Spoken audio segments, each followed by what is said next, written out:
Now, when we hear the word therapy, certain thoughts and ideas might come to mind.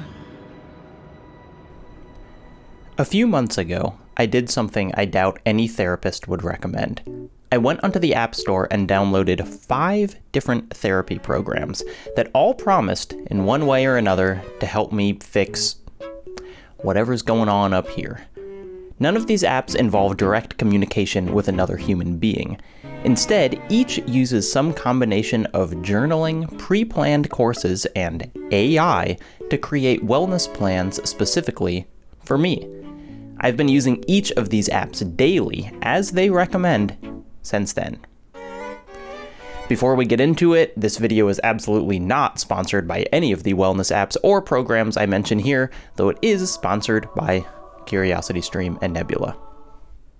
Why am I doing this? Great question. The connection between humans and computers is inherently interesting to me, especially with something as seemingly complex and nuanced as therapy.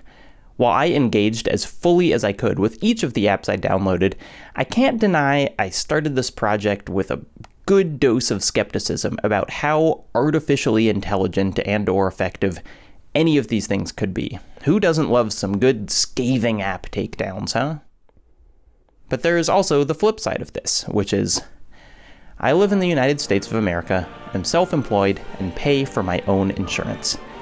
I pay roughly $500 a month for my own health insurance.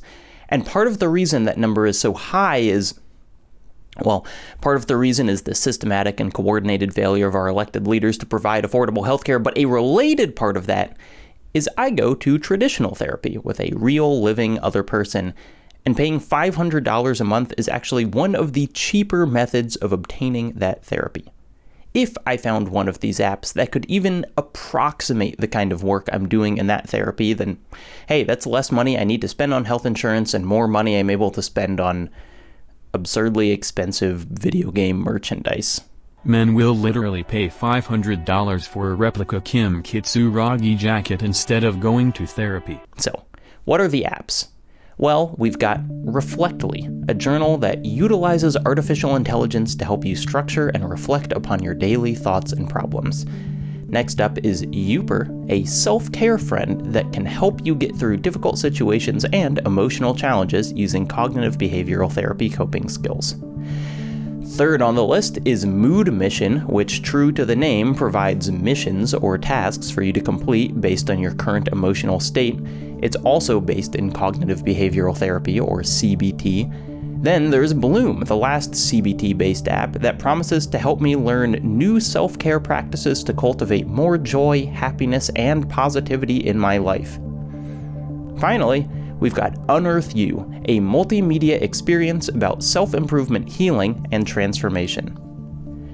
2 of my apps, UnearthU and MoodMission, cost money up front, $7 and $5 respectively. However, 2 more apps, Youper and Bloom, are basically non-functional without the in-app subscriptions. I was able to subscribe to Bloom at a monthly rate of $14.99, while Youper's only option was a $45 annual subscription.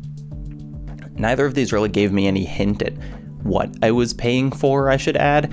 I just opened up the app and it was like, money please. Reflectly never made me pay, but prompted me to get a premium subscription literally every time I open the app. Still, even the priciest of these doesn't hold a candle to my insurance rate. So far, so good. It's not just me who's turning to apps for help. Demand for mental health assistance has been exploding over the past several years because of, COVID shattered the concept that traditional therapy had to be held in person. Basically, every therapist in the country shifted to remote video sessions, and many are planning to continue it in perpetuity. And in what I think is generally a good thing, there's less of a stigma about going to therapy than there once was. While it certainly still exists, most people understand that seeing a therapist doesn't mean you're a dangerous or broken person. Honestly, according to people's bios on dating apps, going to therapy might be the single most attractive thing you could do. But even as attitudes have changed and Zoom call therapy has made it somewhat more accessible, there's a bigger problem. Finding a provider just sucks. 1/3 of counties in the US have no record of a licensed psychologist. Speaking from personal experience, trying to pick between different potential providers is like trying to order off a restaurant menu and you've never tried food before. And even if you find someone you like, good freaking luck. Men will literally call a dozen therapy offices to be told they're not accepting new patients instead of going to therapy. That's all before you get to the issue of how much attending therapy costs, which, need I remind you, is a criminal. Which leads us to apps. Lots of apps. Like a mighty flood, Silicon Valley rushes to solve and/or profit off the crises of our modern day. If you've listened to 5 minutes of any podcast in the past 3 years, you've probably heard advertisements for BetterHelp, a service that matches people with real-life licensed therapists. Similar to BetterHelp is Talkspace, another app with actual people on the other end of the line. Both of these offer the ability to asynchronously talk to therapists through texting and audio messages, as well as more traditional video call sessions. These, it should be pointed out, are not cheap either. Generally around $90 a week, although there are various sliding scale plans and insurance can cover it if you have insurance. Those are a can of worms outside the scope of this video. In fact, they're in an entire other video exclusively available on Nebula. More on that later. What I'm more interested in right now are the apps that are a step down in price and a step up in automation. While licensed human therapists may not be able to match demand, there are enough virtual providers for all of us. There's no limit to the number of patients an automated therapist can see. Each of the apps I used, while very careful to disclaim that they were not a replacement for a therapist in a legal sense, did absolutely claim to achieve some of the same goals as therapy.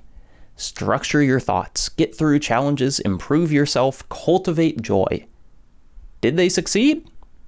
Let's run it down.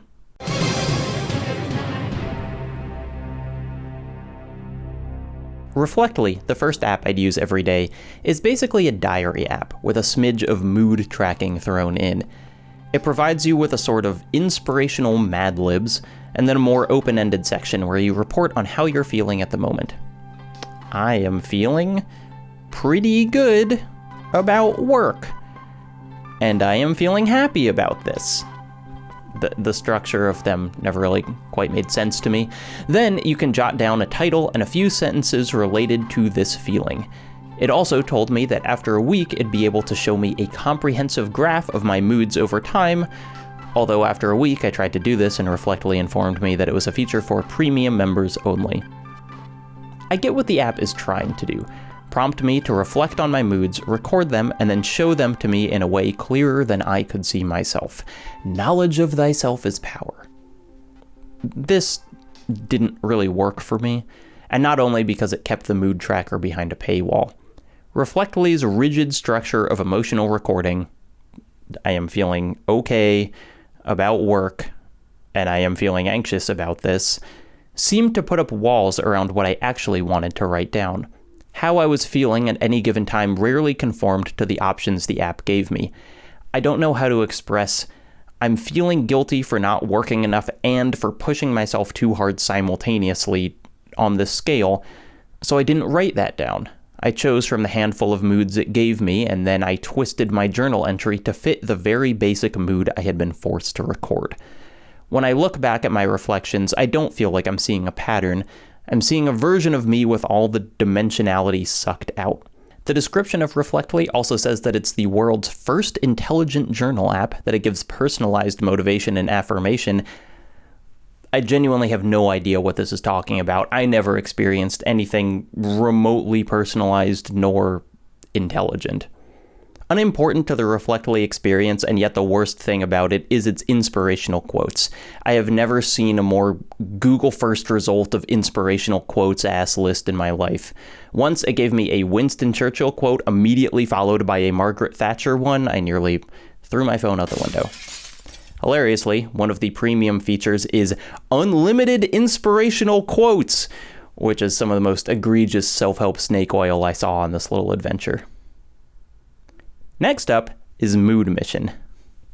Oh, MoodMission. Sometimes in such a cynical world of commodified tech-based therapy, it's refreshing to just see a little app work poorly, but sincerely. MoodMission starts fairly aggressively. There is a more comprehensive entry survey on this one than on every other app I used combined. All of it feels very distinctly evidence-based. I would guess this is an actual validated intake questionnaire, which is more than I can say for the other apps I used. After making it through the intro, MoodMission identified 2 possible negative feelings for me: low, flat, or depressed, and anxious, nervous, or worried. Fair enough. I do often experience both of those. But after all the introductory stuff, the app reveals what it actually is: just some tasks to do if you feel like it. Every day I would log in, say if I was feeling low, anxious, or neither of those, and then it would give me a list of possible things to do. As I write this, the options are: write 3 things I like about myself, do high knees, learn how to knit, crochet, or sew, and or repeat I care about myself and other people 5 times in my head. I have no doubt that evidence shows each one of these options can alleviate anxiety and depression, but also, come on, man. MoodMission is like texting a friend about feeling down and the only thing the friend ever responds with is, "Have you tried going for a jog?" Moreover, because the whole idea of the app is gamifying these tasks, making unappealing ideas like doing exercises into missions, guess what? I played it like a gamer. I min-maxed this shit. Learn to crochet? That is way harder than doing 30 seconds of butt kicks or a brief tree pose or something. I am genuinely glad I tried MoodMission because it's a reminder that a simple evidence basis is not enough. I guess I do want an app to have a little personality, a little flair. It's cute, it's not particularly predatory, but it's not enough. Youper, on the other hand, is slick. This one I had high hopes for. It starts with a similar intake questionnaire to MoodMission, though significantly shorter, and after the questions, it told me that, good news, this app is going to lower my depression score. This made me briefly panic because I'm a gamer and always trying to get the high score, but sure, we'll roll with it for now. I did have to pay before I could do anything else, and when I did pay, it pulled the extremely strange move of emailing me a bill for $239 before subtracting $195, so I only ended up paying $45. My advice would be, don't make me think I just spent $240 on this unknown app. Anyway, after getting through all that, I actually like the interface of Youper quite a bit. It's got a number of different activities to select from, and when you do, check this out, an actual texting interface. This is what I was expecting. Here's a robot to help me fix my brain.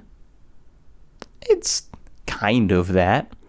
Using Youper often feels like playing a video game, because not only are the app's responses automated and programmed in, but your suggestions are as well. If you choose the activity, I'd like to reframe depressed thoughts, Youper will tell you, very good choice. I love that you're open to working on reframing depressed thoughts. And then it gives you 3 choices of what to say. Thanks, Youper, it's important to me, or I need it. If you're observant, you might notice something about these 3 responses, which is they're exactly the same thing. Youper is easy to use with very smooth-looking conversations because you're frequently not choosing a response at all, just given the illusion of doing so. The entire experience isn't this limited. Youper does push you to write about yourself and your emotions. In the next bit of that conversation, Youper asked about a recent time when I had felt depressed, and my response was open-ended. The catch here is that it doesn't respond specifically to what I wrote, it just gives advice on identifying which thoughts are most likely to be connected to feeling depressed. And it runs through a number of thinking traps, like repeatedly wondering about something bad happening, perfectionism, etc. It's not nothing, and occasionally I found being pushed to spell out exactly where anxiety or whatever was coming from to be pretty useful. But despite its best efforts at personification, Youper doesn't even really feel like a chatbot, just a scripted series of text messages. And after a few weeks, I kind of felt like the app ran out of stuff for me to do. I would just repeat similar conversations about feeling low or setting a goal or whatever, and that would be it. Its graph shows that my depression and anxiety scores have gone down, which, nice, I guess, but I basically just feel like those reflect how I was feeling at the 2 specific times it gave me the survey and not in general. Ultimately, Youper feels a bit incomplete for its level of polish. And that's because it is, kind of. I had the weird experience of going to the app's website and seeing a completely different description of the program than the one I used. Apparently, if you're in Texas or California, the app can also help manage medications, and in Texas, you can fully communicate with real therapists via video calls. For a significantly higher subscription, of course.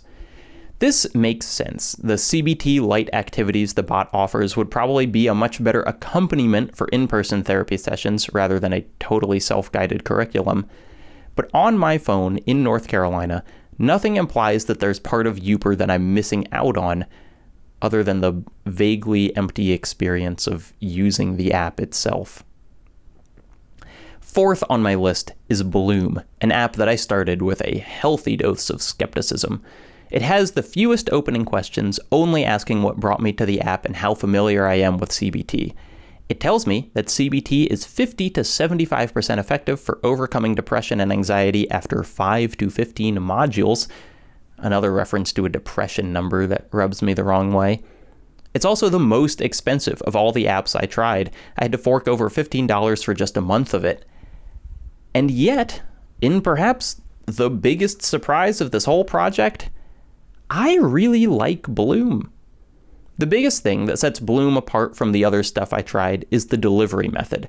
Unlike the halfway automated assistants of Youper and Reflectly, Bloom just uses straight-up videos of real people talking. It's got two hosts, Mike and Chernita, who have each recorded all of the app's dozens of sessions on things like calming your critical self-talk, working through job hunt stress, and dealing with constant worry. There's a lot here.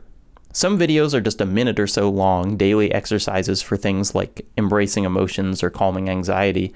But the real meat is the extended CBT sessions, which are often 10 minutes long or more. The formula is pretty predictable. Introduce the topic, for instance, how all of us experience fear sometimes. Fear is a universal experience. So many living things can feel some form of fear. Then, intermixed with the host's monologue, they'll ask you to journal a couple times. When did you recently experience fear? What questions came to your mind when you were experiencing it? And then the host will segue into a CBT exercise where you really soak in those feelings for a little before practicing redirecting your emotions in a more positive direction. Then the session ends with a sort of guided meditation on the topic, which basically reiterates the big points of the video. But by asking the right questions, you can transform your own experience. Here's what I'll say. Bloom is sincere to the point of corniness, and it absolutely took a little while before I was able to get past the soft-talking, soothing music and gentle black sweaters. I was embarrassed when my roommate walked in while I was doing a lesson. Also, I fully think that some of my fondness for the app is just because every day includes a pretty long guided breathing exercise, and that alone makes me feel better, regardless of the context. But I like Chernita. I like Mike.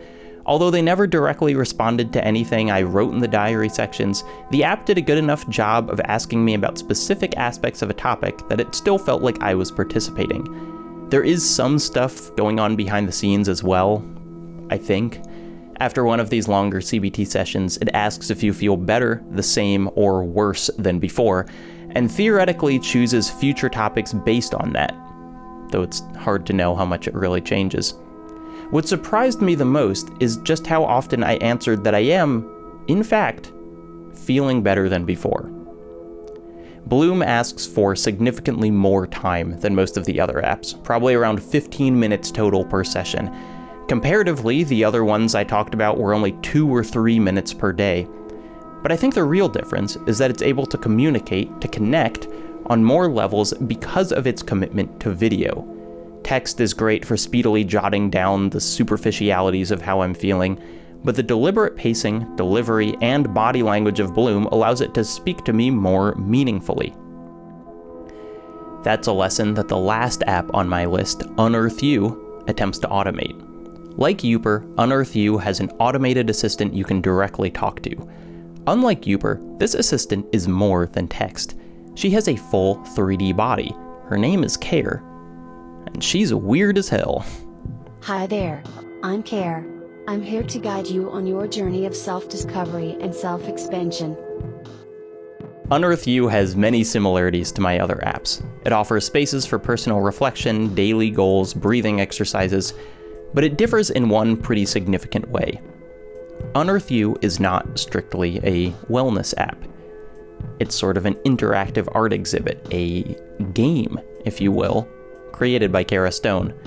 But even though you can purchase UnearthU on Steam and itch.io, even though it actually featured on my best games of 2021 list, I think it's very appropriate to talk about UnearthU in context of everything else I've mentioned today. The game/app cannot be played in one sitting. Like the other stuff on this list, UnearthU is designed for daily use. As it says in its description, it's a one-week program designed to support you in living your life on the highest plane of existence. And Care, the dancing, plant-skinned AI assistant, will be there for the whole ride. She introduces new inspirations each day, strange stock footage compilations made by the company that created her. She leads discussions on things like optimization, self-acceptance, and equanimity. She pushes you to complete your ever-increasing list of challenges, consisting of tasks like write a gratitude list or wake up for sunrise. Care is a perfect role model for the kind of high-performance mental health I'm striving for. She makes choices based on hard data for the best outcomes. She is always operating at full potential. She is only ever doing exactly what she should be doing.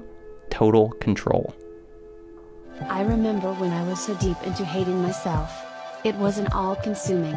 From when I woke up, to when I went to bed, through my nightmares. I'm sorry. Just a second. I'm not sure what that was. The gamification of self-applied therapy has been around for much longer than apps. Hannah Zeavin details these early attempts in her recent book, The Distance Cure, A History of Teletherapy. An early example that stood out to me is Dr. Charles Slack, a psychologist who in the late 1950s manages to essentially attach a points system to a tape recorder. Slack rigged the recorder to respond to audio input with a series of tallied clicks. You talk to the tape recorder, your number of clicks increases. Stop talking, and you stop earning clicks. Participants in Slack's research would take the tape recorder, go into a closed room, and talk to the machine. The higher the number of clicks at the end of their time, the more the participants were paid. While theoretically people could have just said blah blah blah into the machine until their time was up, most produced what sounded like one side of an interview, and moreover some reported that they felt better after talking to the machine. 60 years post-Slack's tape recorder, apps like Reflectly are doing basically the same thing, loosely incentivizing users to catalog their thoughts with no one but a machine on the other end. But even in the middle of the 20th century, scientists were thinking far beyond simple automated diaries. Would it ever be possible to create a fully automated machine that could treat a patient in the complicated field of psychology? This isn't far from the big question of early AI theorization, the Turing Test. To pass the Turing Test, a computer would have to have a conversation with a human so convincing that the human didn't know it was talking to a computer at all. From there, it feels like only a small step to create a computer that could not only converse with a human, but therapeutically treat them. Of course, there was significant skepticism that a machine would ever be able to pass the Turing Test. As Zeavin writes in her book, one of the most interesting and bizarre objections came from the eponymous Alan Turing himself. Turing wrote, "I assume that the reader is familiar with the idea of extrasensory perception. The statistical evidence, at least for telepathy, is overwhelming." His objection was essentially that humans are at least a little bit psychic, and since computers are not a little bit psychic, a human would be able to tell that they didn't connect with ESP to the computer, meaning that no AI could pass the test. And Turing seems fairly stymied by this. Perhaps, he suggests, they could put the competitors in a telepathy-proof room in order to account for this difference in ability. But as it turns out, the requirements of a therapeutic machine were not extrasensory perception, nor even convincing conversation. In fact, computers didn't have to get smarter at all. People just had to find a therapy that worked like a machine. In 1966, MIT computer scientist Joseph Weizenbaum introduced the world to Eliza, essentially the first chatbot. Eliza was a computer program that could talk back. Users of the program could type thoughts about themselves and their life into the computer, and the computer would respond with further questions. Eliza is a landmark moment in human-computer communication, which is ironic because its creator thought it would prove the exact opposite. Weizenbaum said, direct quote, that he thought his program would demonstrate that the communication between man and machine was superficial. Oh, Weizenbaum, you shouldn't have given it such a cute name then. The way Eliza works, itself meant to be a sort of parody, is basically just to parrot what the user said back at them. One of the earliest published conversations has this stimulating interaction. My boyfriend made me come here. Your boyfriend made you come here. He says I'm depressed much of the time. I am sorry to hear you are depressed. It's true. I am unhappy. Do you think coming here will help you not to be unhappy? I need some help. That much seems certain. What would it mean to you if you got some help? What Eliza is parodying is Rogerian or person-centered therapy, created by Carl Rogers in the 40s. The approach basically takes the format of repeating what a client says back to them. Crucially, the therapist isn't directing the conversation or pushing their client towards any particular area. The idea is that the client already has everything they need to help themselves, and might just need some prompting to say it out loud. The style is both easy to lambast and, importantly for Weizenbaum, relatively easy to program. Since Eliza is just repeating things back, it doesn't need to know what those things are. The computer doesn't have a programmed understanding of depression, but it doesn't need one for this style of therapy.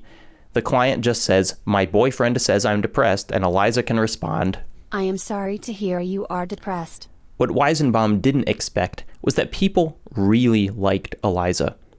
Part of it was probably that person-centered therapy is more effective than he wanted to admit, but another piece that couldn't be emulated by a human therapist was the anonymity offered by writing to a computer. People liked talking to her, a nobody they were still able to give the outline of a personality. Eliza would be followed by other automated systems, including a much more complex therapeutic program called Shrink. But although Shrink was in many ways more capable, people didn't enjoy using it nearly as much as Eliza. Shrink was too clinical, and on top of that, it was named after its job. Eliza, on the other hand, was just a lady who lived in the computer, who would never judge, never disagree, and never talk about herself. Eliza has been written about ad nauseum, a sort of required background for any theorizing on AI, human-computer interaction, and/or automated therapy. But I can't think of any media that's interrogated the concept more thoroughly than Zachtronics' 2019 visual novel, fittingly called Eliza. Eliza, the game, tells the near-future story of a virtual-ish counseling program that is also called Eliza. I say virtual-ish because the program isn't given directly to clients through their phones or computers, but filtered through a human intermediary referred to as a proxy. So the use of the program looks like this. Real people seeking counseling come to an Eliza center. They go into individual rooms with a human proxy, rooms that very much look like a typical therapist's office. The client can say whatever they want to the proxy, but the proxy's job is only to read exactly what the program tells them. For example, a man comes in for an appointment.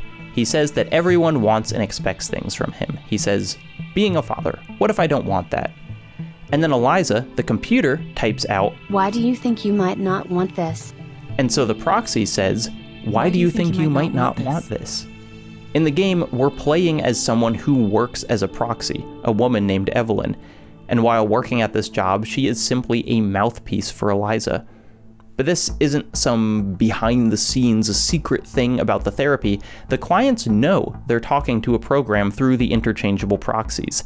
There's no illusion about what they're communicating with. The idea of Eliza as a business venture is that people are more comfortable talking to other people than directly to a computer, but a computer is more consistent, cheaper, and able to scale far more quickly than however long it takes people to become licensed therapists. And the clients essentially receive the same thing they got from the original Eliza back in '66, the general suggestion of a person with none of the interiority or self-centeredness. A good proxy, which Evelyn is, will never offer anything except leading questions prompted by the computer. They've got data to back this up. Things go better when the proxies follow the script. Efforts to generate these natural language programs, algorithmic therapies, and diagnostic tools necessarily narrow the scope of what is treatable to what computer scientists and psychiatrists seek to treat, what the computer can do in its moment, what it can read, and what its programmer can code. The original Eliza computer program was not built to use a person-centered framework because its developer believed it was an effective treatment. It was developed that way because that's what he was able to program the machine to do. Even the advanced company-running version of Eliza in the game can't understand the concepts its clients talk to it about. It can merely run their issues against a list of meditations and medications that have been shown successful in the past. And maybe it's an unreasonable task to ask a computer program to actually understand depression or anxiety or insecurity. I don't need to understand how a computer works in order to use one. But what it does mean, as Hannah Zeavin wrote, is that efforts to automate therapy are confined to a narrow set of approaches. What computer scientists and psychiatrists seek to treat, what the computer can do in its moment, what it can read, and what its programmer can code. 60 years ago, Weizenbaum used Carl Rogers' reflective approach in his rudimentary chatbot. Today, almost every app on the market is using something else: cognitive behavioral therapy, or CBT. I'll say up top that this isn't a takedown of CBT. I'm not here to tell you that it's fake or unhelpful or you should be trying something else.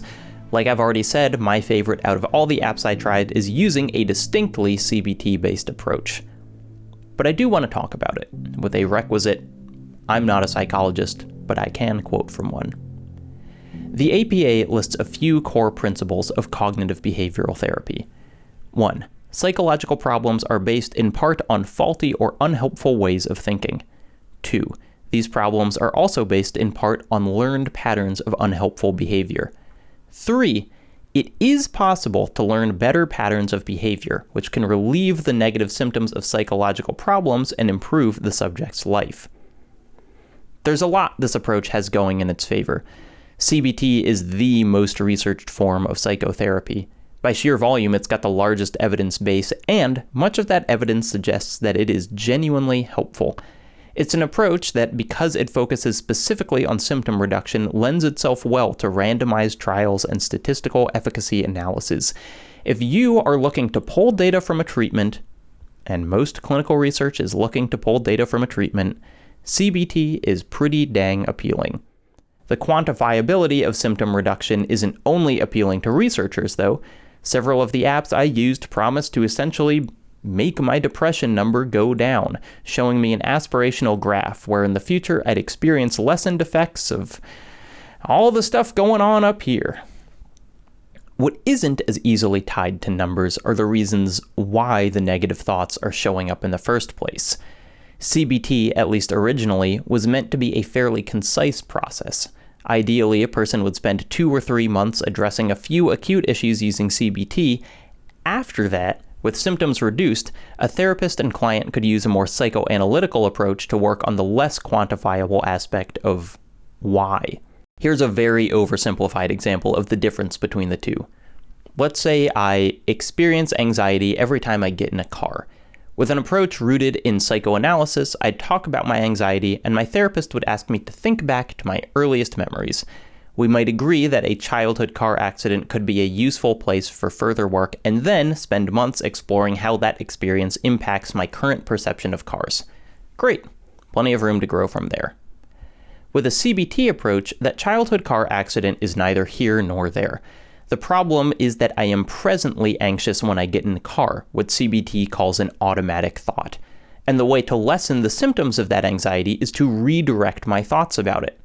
My initial thought pattern is, if I see my car, then I worry I will crash.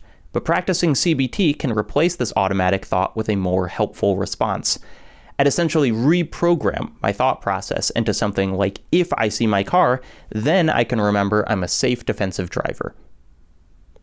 You're probably already seeing why automated therapies would opt for a CBT approach. Though computers now have vastly more processing power than Eliza did in the 60s, they still don't have the programming to grasp the particularities of human life experiences. Finding out how a lifetime of ingrained memories and emotions affect our behavior today is just not something a program can do. But what they can do is if-then statements. If-then is one of the main tools of CBT, and it's also how computer programming works. To get better, to lower the depression number, people just need to rework their internal if-thens into something more productive. Rather than figuring out how to make a computer therapist act more like a human, automated therapy has instead chosen the psychological approach that makes a human most resemble a computer. Reprogram your mind. Stop thinking about that anxiety. Start operating like a well-oiled machine. In a traditional therapeutic scenario, CBT would be a tool of the therapist, one of many. But in the binary world of apps and code, this nuance is lost. CBT is the tool, the alpha and the omega. And we have to zoom out. Nothing is apolitical, and CBT is no exception. Another of the core beliefs of CBT, one it actually shares with the person-centered framework Eliza was designed around, is that people can learn to be their own therapists. The approach postulates that we all have it inside ourselves to fix the problems we're experiencing. This, writes Hannah Zeavin, is an incredibly bootstrappy ideology. If you're poor, pull yourself up by your bootstraps and work harder and become not poor. If you're depressed, start practicing CBT, grab the bootstraps of your brain, and stop being depressed. There's not much room in CBT for societal influence. The key to getting rid of your unhappiness is always going to exist in your own mind. Spiraling because your boss isn't paying you enough? See if you can reframe that into positivity. Panicked because the government is systematically removing your rights? Try to focus on things inside your locus of control. And sure, on some level this is necessary. My daily 5 hours of climate despair isn't doing anything to stop the warming of the planet. But you don't need to move far from this to get to the Petersonian clean your room philosophy, that trying to affect social change won't improve anyone's lives because the solutions are all within us as individuals. I also can't help but notice how many of these apps boast productivity as one of their major sources of personal growth. It's not a terrible goal, but productivity alone does not make you happier or healthier or more emotionally regulated. It does, however, make you a better worker. CBT is not inherently productivity focused, but the landscape of the App Store often is. Reprogram your mind, remove the non-productive distractions, start operating like a... I hope you're starting to identify why institutions would be such a fan of this manner of self-improvement. A jokey summation of modern political thought I've always enjoyed is, I hate the symptoms but love the causes. Legislators hate seeing homeless people but love cutting social spending. Is it any surprise that a psychological approach built around reducing symptoms rather than finding causes would be so popular? The demand for therapy is at an all-time high, and instead of reducing its instigating factors, it's simply been turned into another market. CBT is relatively easily automated, scalable without an equal increase in providers, and doesn't present any threat to the status quo. It might not be the perfect approach for you, but it's the perfect solution to your problems according to your boss.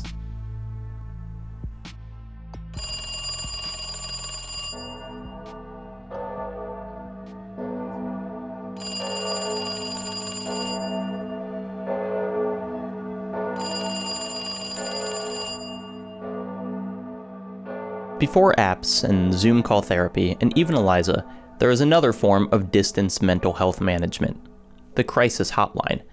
The very first was established in 1953 by a man named Chad Varah. Chad indeed. If you live in the UK, you're probably familiar with the fruits of Chad's labor. Today, his crisis hotline is more commonly referred to as the Samaritans. Though it may seem a strange connection, automated therapies have a lot in common with this kind of hotline. For one, the volunteers who answer when you call a hotline are rarely licensed therapists. Instead, they're following a script. Like my apps, they're more or less programmed with the answers to users' most common problems. Like an automated therapist, a crisis hotline isn't particularly interested in finding out every aspect of someone's life that led them to this point. They're interested in immediate symptom reduction. They're interested in getting someone to back away from the ledge. And maybe the most important similarity between talking to a computer and talking to a hotline is that the user remains anonymous. One of Chad's goals in 1953 was to create a place where people could confess things that they were uncomfortable sharing with anyone in their life. Over the phone, speaking to a stranger, people in crisis could talk to someone who would listen without moral judgment. This was a particular rarity in the heavily Protestant era, which Chad knew because he was a vicar. This is also a huge appeal of automated therapy programs. It's one of the things that caught Weizenbaum off guard with the original Eliza software. Users liked telling things to the chatbot, not despite her artificiality, but because of it. Just like an anonymous hotline, a chatbot or an app on a smartphone might be the only place in someone's life they feel like they can go without risking condemnation for their feelings. Several hotlines followed the Samaritans, many following the same principles of practiced listening and anonymity. One notable exception to this rule came from the Garden Grove Community Church. They, too, had a hotline available to people in crisis, but the church was explicitly interested in using the hotline to grow their congregation. Perhaps you have a deep problem, and you want us to pray for you. We will. And you can phone us right now or any time of the day or night. And our trained telephone counselors will help you. Staff asked callers for lots of identifying information, everything from age to relationship status to address. Zeavin writes about one woman who, after several calls with the hotline, donated her entire estate to the church. Callers received follow-up mail urging them to participate in other church functions. The Garden Grove Community Church decided that anonymity might make a caller more comfortable. But you know what's more profitable than comfort? F***ing data. I hadn't even finished my first session with Youper before it came to me with a request. One more thing, it said, like a friend who had been wondering when to bring this up. Let's hear it, I said, not unkindly. One of my goals is to help everyone on the planet have access to mental health support, it screamed, eyes flashing red. Every time we talk, I discover things that have the potential to help everyone live happier lives. It's asking for data. That's what's happening. Little baby Youper just wants to make everyone on the planet happy, and it needs my data in order to do that. There's a plot beat in Eliza, the game, about something called transparency mode. It's for clients of the Eliza therapy service who want the most help possible from the company. As it stands, the company only has access to them when they come in for a session. But what if they had more? What if they had complete access to a client's entire phone, their emails and text messages and calendars? Think of all the help they could provide then. One user opts into transparency mode intentionally, with a kind of hell, why not attitude. Oh, that reminds me, I got your message about revealing my data the other day, and I think, well, hell, maybe I'm fine with it. Just take it all. I can't use my life history for anything. It's a ruin already. Another, an older woman who seems confused by the entire process, also opts in. It's unclear whether she really understood what she was signing up for. We read all her emails anyway. As it turns out, the efficacy of transparency mode for any individual user doesn't amount to much. It basically confirms things we already knew. The value of fully harvesting the data of each client doesn't come around to help that client specifically. Instead, it swirls into the indefinable cloud, warehouses of servers and miles of wiring. The company could use it to make the user experience better, or it could use the same data to make it more addictive, or it could simply hoard it until it gets bought by another company and the terms of its confidentiality change. It is ironic. One of the biggest draws of automated therapy is the anonymity, the fact that you can confess things to the computer that you wouldn't tell your closest friends. But anonymity for these companies is a constant negotiation. With traditional in-person therapy, you're confiding in one person. With Youper, with Bloom, with Reflectly, I have no idea how many people I'm trusting to keep my secrets. Can you see that most people don't have the luxury of turning their backs to the system? Would you tell them to not take the medications that help them be functional because the pharmaceutical industry has questionable ethics sometimes? Would you tell them to stop coming to therapy because what they should really be doing is completely changing the way our society is structured? I would like to live in a world simple enough to be like, these apps suck. Everyone make the switch to something better. But I can't. There's a laundry list of reasons why people cannot engage in traditional therapy. I got something out of my weird experiment with 5 different apps, and something is better than nothing. Ultimately, that's where a lot of proponents of these programs end up. It's not a replacement, they say, but isn't it better than having nothing at all? And sure, it's hard to dispute that. But part of living in our modern world is repeatedly seeing human services replaced by tech that is cheaper, easier, and worse.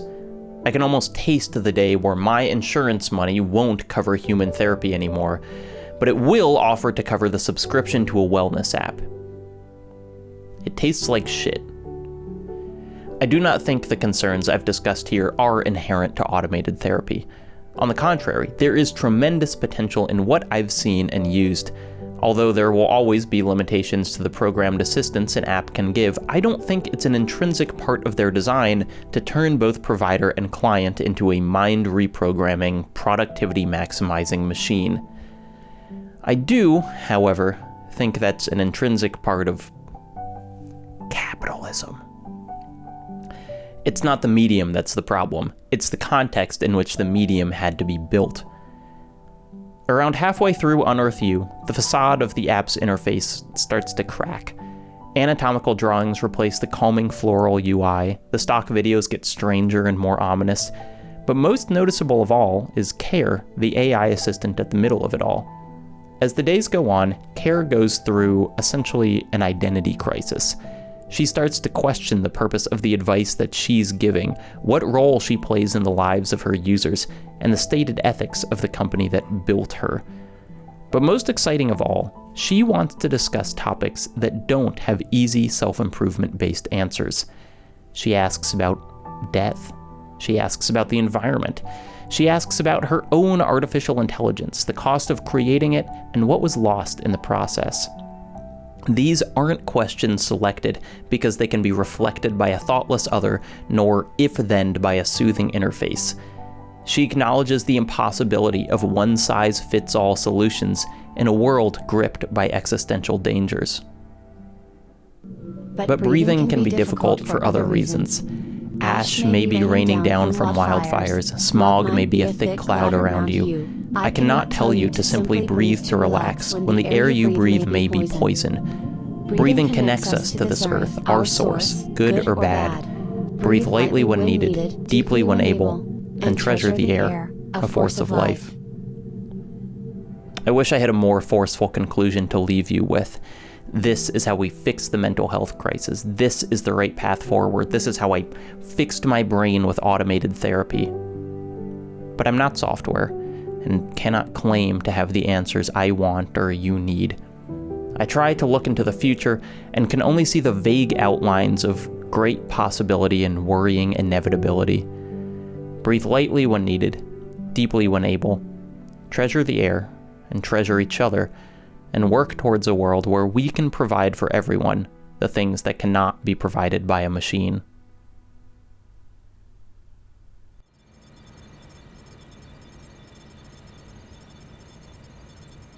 Hi. You can tell I'm filming this at a different time because I moved the comfy chair back over here. As I mentioned earlier in the video, I left out some of the most popular therapy apps, like BetterHelp and Talkspace. That's not because they're not interesting to talk about. In fact, there's so much to say that their inclusion would have kind of overwhelmed this essay. But I did research, and by God, I'm gonna put it somewhere. And I can, because of this video's sponsor, Nebula and CuriosityStream.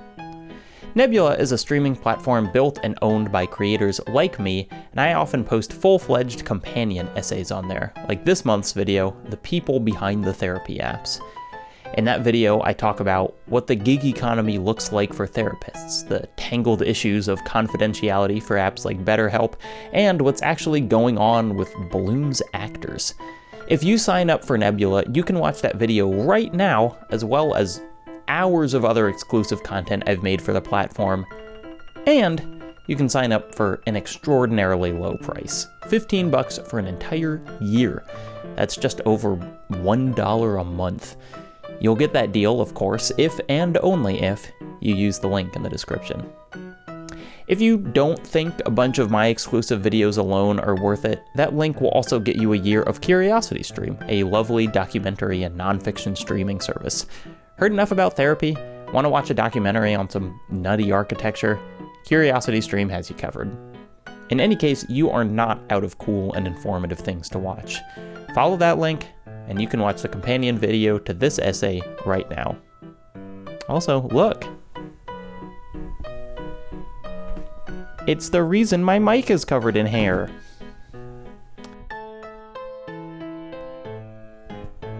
She's a little lump.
The amount of cat hair on this mic cover is unbelievable.